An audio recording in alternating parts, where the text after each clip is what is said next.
বিভিন্ন গ্রন্থ থেকে তথ্যগুলো আহরণ করি।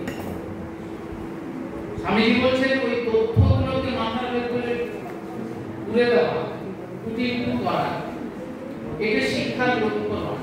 Education is not the amount of information that is put into your brain, put into করা ব্রেনের মধ্যে, এটা শিক্ষার লক্ষ্য নয়। তাহলে শিক্ষা কি? শিক্ষা হচ্ছে এডুকেশন ইজ ম্যাগনেটিক। শিক্ষার মধ্য দিয়ে মানুষ তৈরি হয়, ক্যারেক্টার বিল্ডিং, চরিত্র গঠন হয়, এবং আমরা যে বিভিন্ন আইডিয়াগুলো কালেক্ট করছি সেগুলোকে আমরা আত্মীকরণ করবো, অ্যাসিমিলেট করবো। If you have assimilated only 5 ideas, তুমি অর্জন করছো, তার মধ্যে যদি 5টি আইডিয়াকে তুমি অ্যাসিমিলেট করে থাকো, you have more intelligence। তাহলে শুধু স্মৃতিনির্ভর যে শিক্ষা, অর্থাৎ বইয়ের পাতায় ছিল, বইয়ের পাতা থেকে মাথার মধ্যে তুলে দেওয়া, ঢুকিয়ে দেওয়া, স্মৃতির দ্বারা স্মৃতিশক্তি নির্ভর যে শিক্ষা, সেটা আমাদের কখনো হতে পারে না। স্মৃতি নির্ভর শিক্ষা আমাদের কেবলমাত্র ডিগ্রি অর্জন করতে সাহায্য করে। আমরা বইয়ের পাতা থেকে পরীক্ষার খাতাতে সেগুলো নিয়ে যাই, সেগুলো মূল্যায়ন হয়, তার থেকে একটা নম্বর পায় এবং সেই পরীক্ষার উপরে ভিত্তি করে ডিগ্রি অর্জন করে।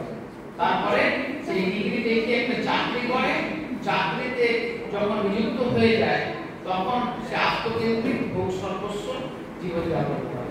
সে ভুলে যায় তার পিতামাতার কথা, সে ভুলে যায় তার সমাজের কথা, সে ভুলে যায় তার আত্মীয় পরিজন স্বজনের কথা, কেবলমাত্র সে নিজেকে নিয়ে ব্যস্ত থাকে।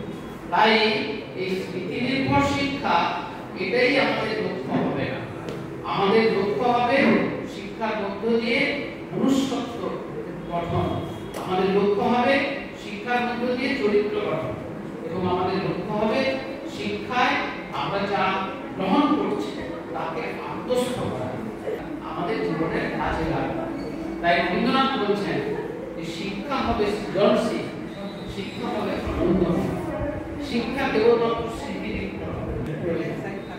আজকে সংক্ষিপ্ত সময় আমি আর দীর্ঘ আলোচনায় যাচ্ছি এবং আমাদের লক্ষ্য পূরণে আমাদের যা করণীয় সেই কাজগুলো আমরা করব। আজকে সকাল যে সকল মানুষেরা আছেন সবার শুভ কামনা করছি, মঙ্গল কামনা করছি। সর্বে ভবন্তু সুখিনঃ, সর্বে সন্তু নিরাময়ঃ, সর্বে ভদ্রাণি পশ্যন্তু মা কশ্চিৎ দুঃখভাগ্ ভবেৎ। সর্বে ভবন্তু সুখিনঃ, সবাই সুখে থাকুন। সর্বে সন্তু নিরাময়ঃ, সবাই নিরাময় থাকুন। সর্বে ভদ্রাণি পশ্যন্তু, যা কিছু পৃথিবীতে যেন সুন্দর দেখে, এবং মা কশ্চিৎ দুঃখভাগ্ ভবেৎ, কারোর জীবনে যেন দুঃখ না আসে। এই প্রার্থনা করে আমি আমার কথা এখানে শেষ